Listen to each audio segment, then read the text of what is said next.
All right, we're doing it. I'm Tom Esch, president of Esch Consulting, and this is the Case for Construction Culture podcast, balancing safety and profitability. I'm very excited to have Nick Williams here.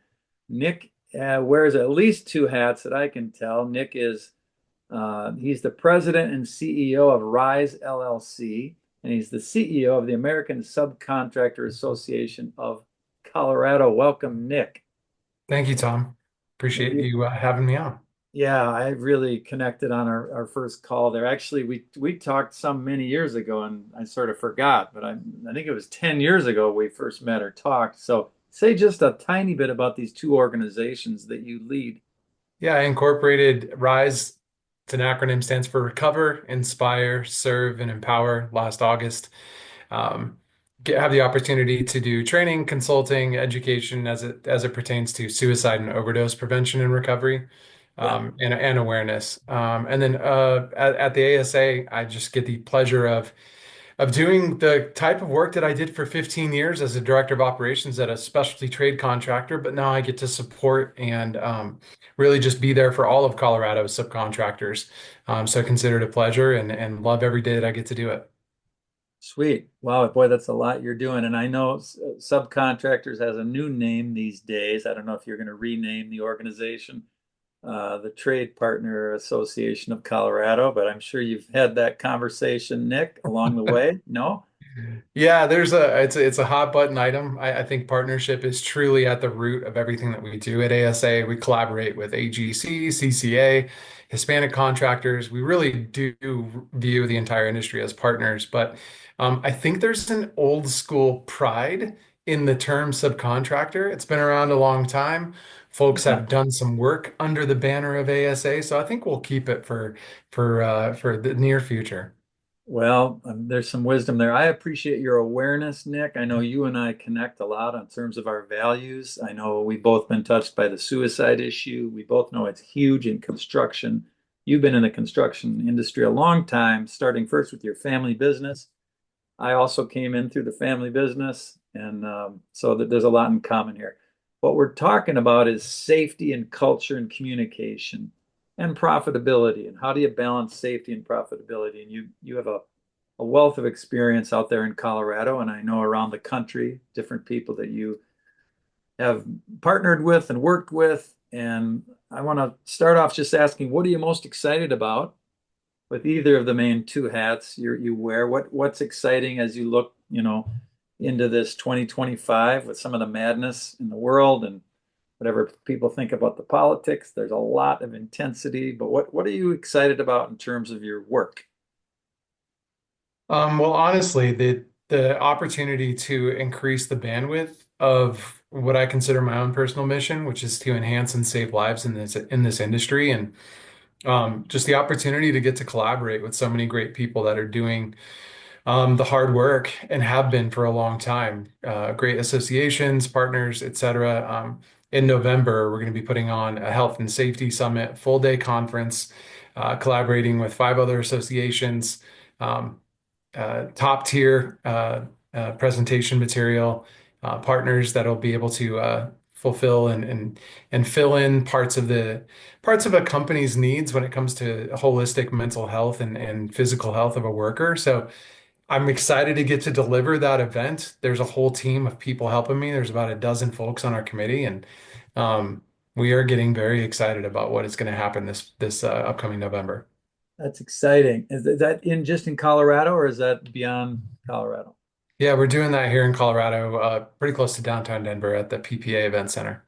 Exciting, exciting. And I love your personal mission, Nick. I think it's simpler than mine did you say enhance and save lives in the So, construction industry? mhm.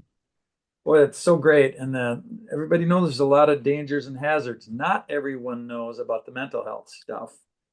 But so that's exciting. I'd love to be out there for that. I don't know if I'm invited or can come, but I Come want on to in. keep in touch with that, Nick, and see if there's a way that I could show up or participate or contribute to what you're doing there. So it sounds like that thing's cooking. What are some of the challenges that you see, especially around safety, enhancing, saving lives, whatever you want to use for the challenges that you see in your worlds, and how do you experience those, Nick? What are those, some of those? Yeah, well, when it comes to mental health, I think in our industry, for a while there, the biggest thing that we were trying to overcome was stigma. The conversation was difficult to have. People didn't Hmm. want to say words like recovery, addiction, suicide. Hmm. Um, Speaking openly about that in a work environment also has, brings up fears of what does the future look like? Am I potentially putting myself in a position where I lose my paycheck? Those kinds of things. I Hmm. think now that we've done such a good job as an industry of really raising awareness of the high suicide and overdose rates, Hmm. death rates, and I think folks are really starting to have the conversations. That's my experience going into organizations, in the associations. People are more comfortable using the language, having the discussions. So the biggest challenge now, Tom, I believe, is really getting to the heart of it all, helping leaders in this industry, and I do mean C-suite executive level leaders, Uh-huh. to buy into the concept that there's value in meeting our workforce where they're at, taking care of them, supporting them, aiding them in recovery, providing resources for their mental health. Um, and utilizing that not just in a compassion and an empathy way, because oftentimes C-suite leaders have balance sheets, P&Ls, bankers, bonding agents. I mean, they have a lot of people to report to, and so we are still doing a business here. And so part of that mission is being delivered by. I actually just took a vice chair position for a nonprofit called Recovery Friendly Leader, and Recovery Friendly Leader goes in to organizations and trains leaders specifically how to, um, what the types of language you can utilize as a leader, the types of programs and protocol, the cost benefit analysis of actually investing in your employees when it comes to recovery, addiction, suicide prevention, those types of things. And really just helps leaders understand that it's an excellent business decision on top of just being a good decision to make for a compassionate world. So. So how do you go about persuading or influencing the C-level people that there's real business value to care about people and support people, especially those struggling? And we know the numbers are high. I think since construction is number two, is it not, in the country for suicides? Yeah, number two in the country, still number one in Colorado. Wow. Yeah, construction's having major problems, and mining is typically number one when construction is Yes. not. And Yes. mining and construction have a lot of similarities. They do. They do. Yeah, absolutely. The root causes are very similar, and so we understand each other as an industry. And so I Yes. think all this education, this effort, can also go a long way to helping the mining industry as well. Yes. Um, but helping leaders understand what it might look like to embrace recovery-friendly workplace practices, suicide prevention, mental health resources, anxiety, depression, meeting those where they're at. If a leader hasn't struggled with one of those things, because I find most often that if you ask enough questions, you actually will ping on something that a C-suite level leader has dealt with in the past, either personally or very close in their Yep. circle, Yep. friends, family, spouse, that kind of thing. Yep. Depression, anxiety, suicide, um, overdose, addiction. Once you start saying all those terms, you're really talking about almost everyone in America. Yep. Um, Yep. and so if they've been touched and if you start really talking to them on a personal level, it really starts to make a lot more sense.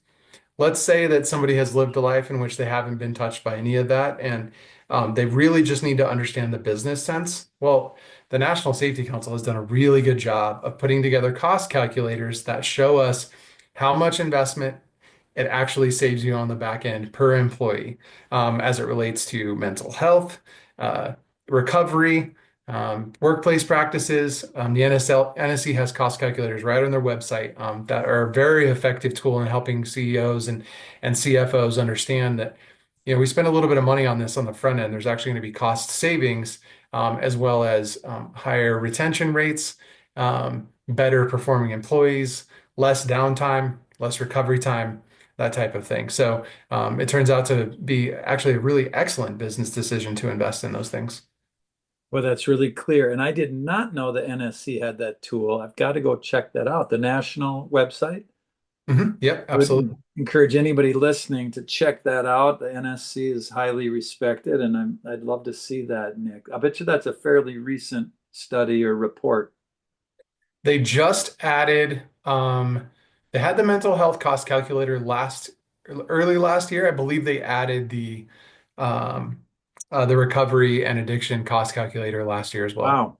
That's really, on some level, it has to come down to dollars for a lot of people, even Mhm. those who have been touched or do care, Yeah. especially we're in a volatile economic moment here in our country that might last a long time. And everybody's worried about the dollars. So I'm happy to hear you making the personal people case and the business case. And what you just said is so articulate about those differences. Um, Well, Tom, I think it comes from, I spent time in the field, right? So yeah. I was out there getting dirty, getting cold, getting hot, and understand what it is to deal with the life of a construction worker. And met my folks where they were at once I was a leader at the company, and really tried to understand the needs of our workforce. I've been touched personally by suicide, overdose, addiction. Mhm. I've been surrounded by quite a few people in my life that I've lost, unfortunately.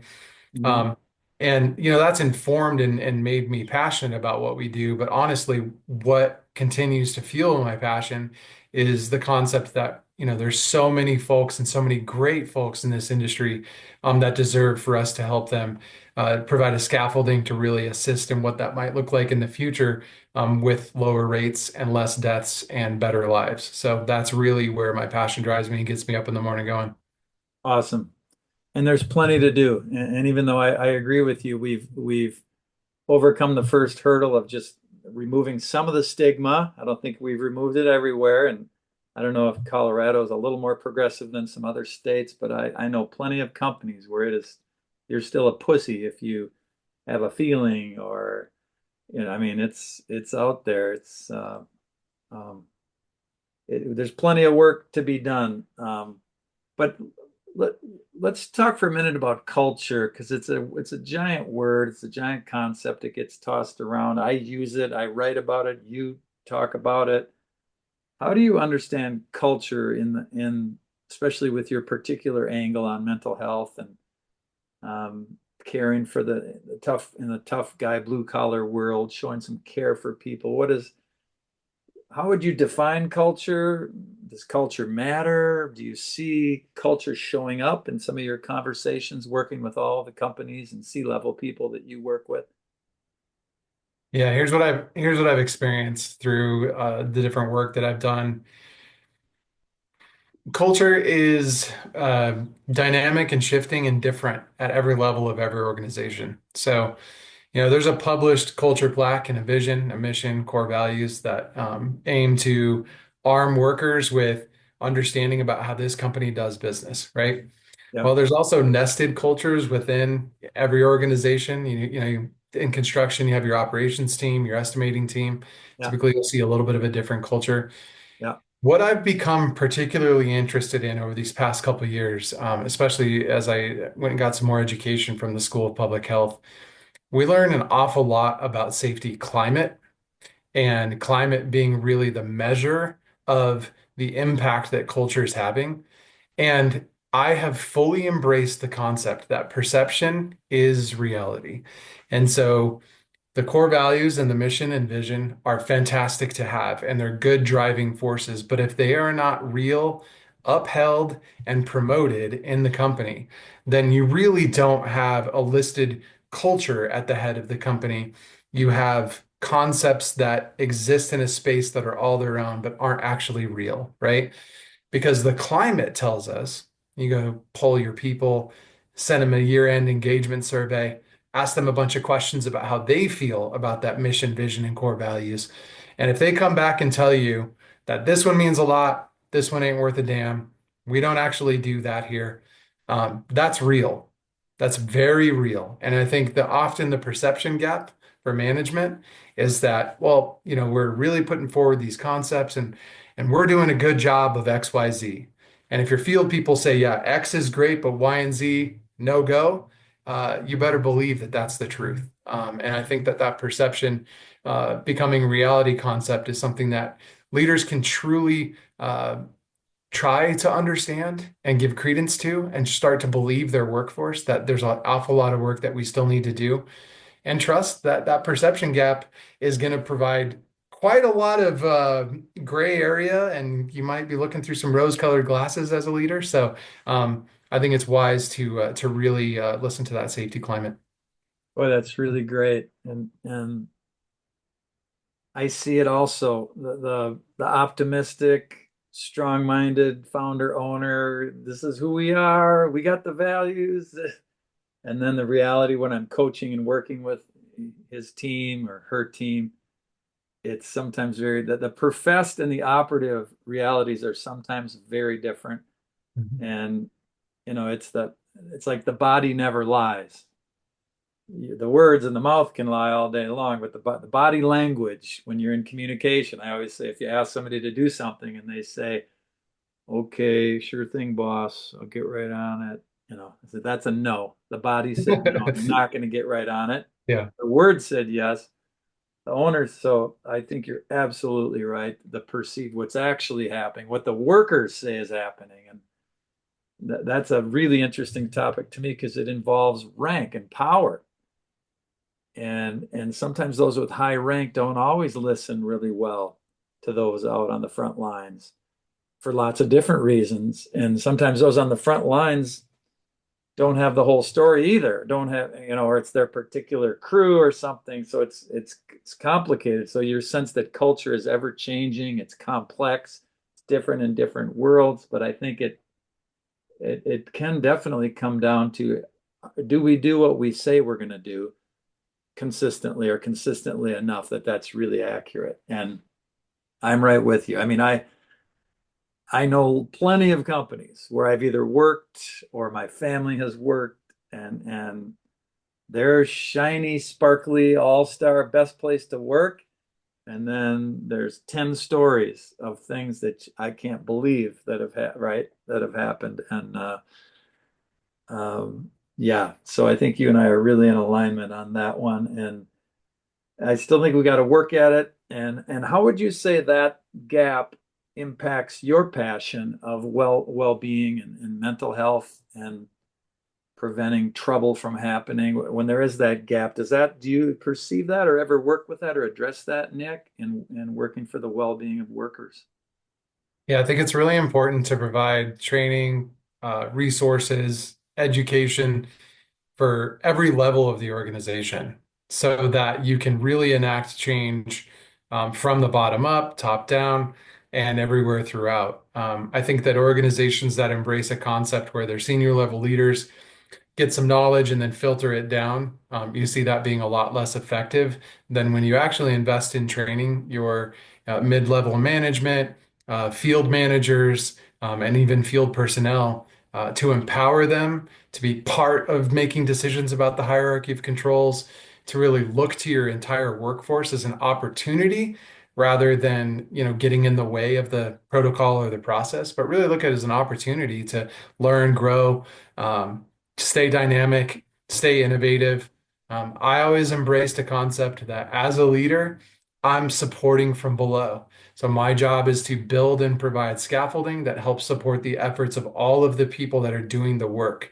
And I've often seen that that style of leadership is sometimes less respected by transactional leaders when they view that as maybe a weakness. But I've often thought of myself as a vulnerable leader that's ready to listen. And I think if you listen, then you learn. And if you really learn and you really know your workforce, then you can really meet them where they're at and give them the education, the knowledge, the training to truly empower them to make great decisions for themselves rather than that old prescriptive model of top down, this is how it's done. We're going to write you up if you don't do it, that kind of thing. That's just how I've seen it work a lot better. I think people embrace it and want to be a part of something like that. It definitely appears to be the next level of organizational life in construction. And yet there's plenty of what you and I might call old school around. What do you say to your old school guys? Because I'm sure you still run into them. And I know some of who they are because I've been in Colorado a whole lot, not as much as you, but What do you say to that old school leader who's just like, oh, that touchy feely, it's not my job. Leave your home life at home, just buck up, buddy, rub some dirt on it, pull yourself up. What? And it's expensive. I'm not all this training you're talking about. I got enough training. My God, now I got to do harassment training. I got to do everything else I used to do, and now diversity, which I don't know where diversity's at now, but it's like so many different things. What do you say to that old school sounding guy? And I know you talked about the business case, but how do you work with that guy? Well, the first thing I would say is, how's that working out for you? And what do they say? Well, if it's a true tough guy, that's somebody suffering from what I like to call severe tough guy syndrome. Um, That's a great line. yeah, Can I the steal that from you? yeah, absolutely. Steal Yeah, yeah, that's tough guy, there's severe medication for tough that. guy syndrome. That's good. No, honestly, the thing, Tom, that I like to think about is this. In all of my conversations with the most vulnerable, open, forward-thinking person you can imagine, all the way to the end of the spectrum, you're talking about fingers in the chest, old school, real loud superintendent, right? Yeah, That kind of there's person. they're still out there. Yeah, absolutely. I would say no matter who you're talking about, from A to Z, there's this concept in Western culture and especially in America that in the industrial world, in our corporate environments, and what we're due for work and what we're paid to do, whatever is on our shoulders, like you had said, leave all that at home, that kind of concept. The concept that we don't talk about that here. This isn't the place for that. Or Yeah, we don't have time for your stuff, right? yeah, There's a time. That's a lot of that. lot of that. Here's what I've figured out in talking to hundreds and hundreds of people about this concept that we are exactly talking about, Tom. No single person wants that. Nobody wants it. It's a construct that we've created for I'm not sure what. I think the forward advancement of corporate America, I don't know exactly, but the idea has permeated and been very prevalent for a very long time. Except the C-suite, all the way down to the hourly employee, does not want it to be that way. We wish and hope that we could show up and be authentic, be open, be vulnerable, be there for people, be compassionate, be empathetic. But it's just not the way that it's done. And I'd say to those people that are stuck in that spot, how's it working out for you? Hmm. And can we give it a try? Hmm. What does it look like if you say to yourself, let's give this other way a shot? Maybe our suicide rates, maybe our overdose rates, maybe our addiction, anxiety, depression rates in construction are an inkling or a measure of something is wrong, something is off, we can do better. So let's give it a shot. Let's give this concept of actually opening ourselves up and what I think of as ultimate strength, being vulnerable, leading with your chest wide open, Hmm. and being ready for the hurt of the world, honestly, as true courage. And what does it look like if we can embrace that? So let's do it together. That's what I would tell that person. Oh man, that's so great. That's so great. When you talk like that, I think of some of the safety guys that I see online posting things. That's the stuff they're posting. They're not posting the old school stuff is not interesting. The open-hearted, the vulnerable, the real. I'm being myself. I'm still working hard. I'm still bringing all my skill, but I'm adding this dimension that some of those suffering severe from severe tough guy syndrome think of as weak or not business minded or waste of time. And why? I mean, we could go down that rabbit hole. I'd love that conversation. I think I'm gonna keep it on safety more here, although it is connected to safety, but I do think there's lots of interesting reasons why no one wants it, and yet it's what's there. It's sort of habitual. It's Mhm. part testosterone, part habit, part lack of imagination, part fear of something new. The Mhm. construction, as you know, the world is so slow to change. I come from the Catholic world, and I think the construction company rivals the Roman Catholic Church for slow tortoise-paced change, like this is not, Uh, although plenty also are changing. And you and I both know plenty of organizations that are led by innovative thinkers, doing mhm. things, trying things, bringing you in, bringing guys like Cal Bayer in, talking about mental health, bringing in Brent Darnell, who's one of the best on emotional intelligence. Anyway, how about anything more about balancing the productivity and the safety that you want to mention here? The guy who's worried about the economy, he's not landing business. I have a number of customers right now. They're like, it's really, really tough. It's tougher than it's been in a while. Now I'm supposed to do a training and bring in Nick Williams or you or somebody and talk about mental health for 2 hours with my whole team.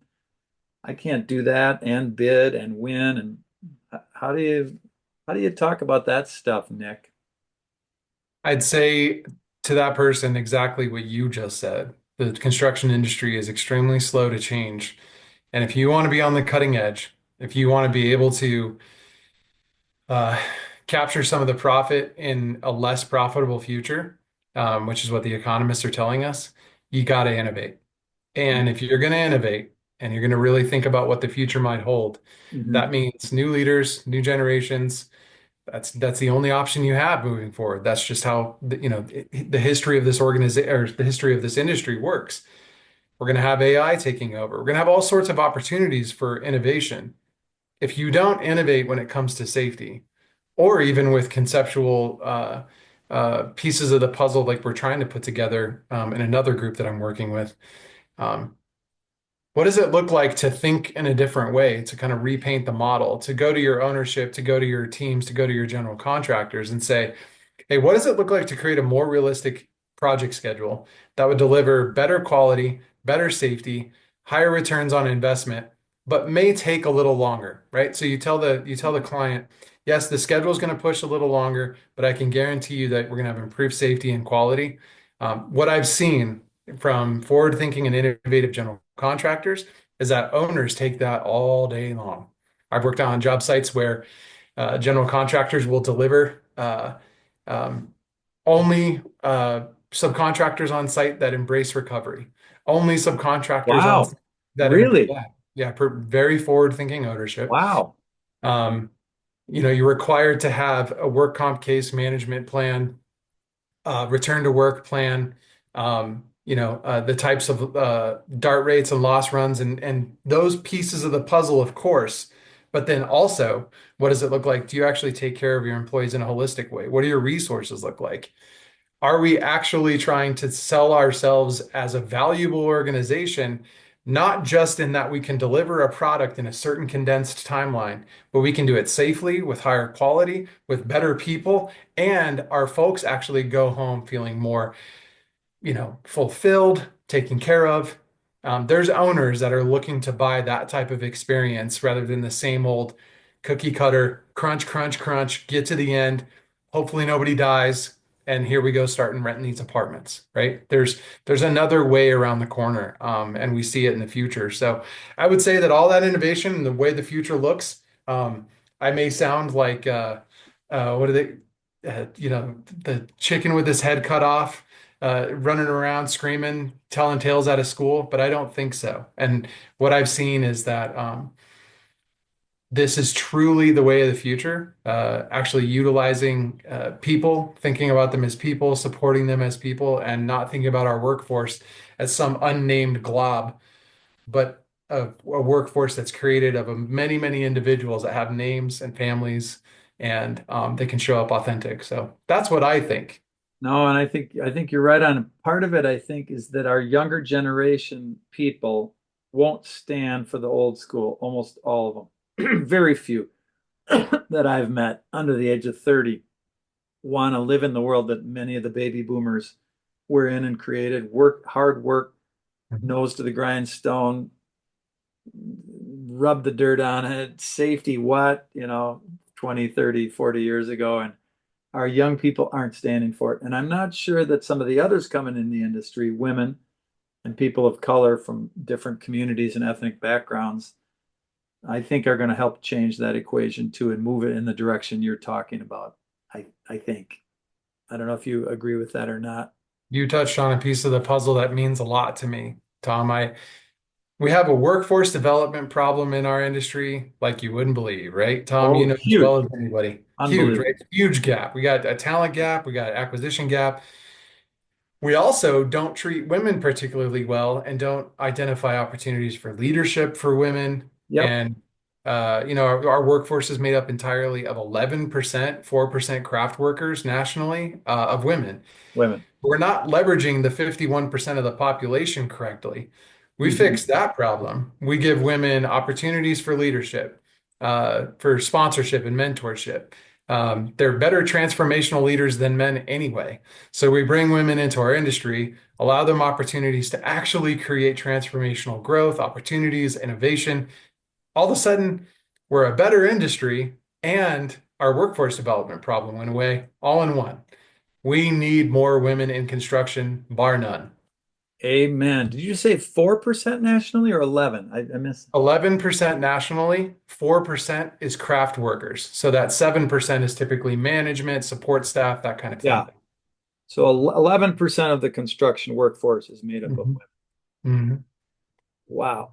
Wow. That you are absolutely right. And I have to echo and add to it. Gandhi used to say that women were naturally better peacemakers. For whatever reason, whether many of them bear children or what, like I would say most women I've met in construction and everywhere are usually a little bit or a lot more emotionally intelligent than men and more skilled with the stuff that I teach and am passionate about: communication, emotional intelligence, power intelligence, working well with groups, collaborating, the stuff that means something to you. I mean, I realize I'm stereotyping, but it's a positive stereotype and it's a true stereotype. I think you can't argue with that one, Nick. I don't think. No, I love it. You're right on the money. How about towards the end as we're wrapping up here, Nick? Did you have a story or an example, something you tried along the lines of what we're talking about, culture, safety, a project or being part of something that you launched or helped launch that changed things for the better or maybe flopped? You have something where you did something that had an impact, had a real impact, or something that you tried that didn't go well. I swear half the time when I'm trying a major culture change, it doesn't quite go the way we wanted. And then maybe one out of four is a complete home run, unbelievable. Like the organization that lowered their injury rate 70% after 3 years. That is not the norm. But do you have anything, especially where you flopped or failed or succeeded in that world? Yeah, I would say this, and I never hesitate to talk about the reason that things have become successful as it relates to what I'm about to talk about is because of my abject failure. Um, I regret and have so much shame surrounding a lot of the really awful decisions I made when it specifically comes to recovery-friendly workplace practices, meeting employees where they were at, and trying to support and help them in their addiction and recovery journey. Hmm. Um, Man, did I drop the ball, Tom. I mean, I can't even tell you how much I regret that. But it was through those really awful decisions. Um, and I don't think I was educated enough. I didn't have enough information. Hmm. I made a lot of scared decisions. Hmm. And ultimately ended up with separation from a lot of employees that I think I could have treated a lot better. Hmm. So because of all that, there's a lot of energy driving, really wanting to meet folks where they're at now and try and support. So when it comes to recovery-friendly workplace practices, Tom, the successes come from the failure, but the successes are really what I like to talk about. Hmm. And there's a few really notable stories, but one of them, Tom, is that there was an employee that I was working with, and a person that I really cared for deeply, Hmm. spent a lot of years in the industry with, actually started in the industry the same month, Hmm. and kind of worked our way up in the organization. We're leaders and that kind of thing, and found himself in a substance use disorder, and was able to, after all these horrible decisions that we made, um, kind of come up with a way better protocol system, management system, support system, some people that Mhm. we could reach out to for advice and really work and met this person where they were at. They are fully on their road to recovery.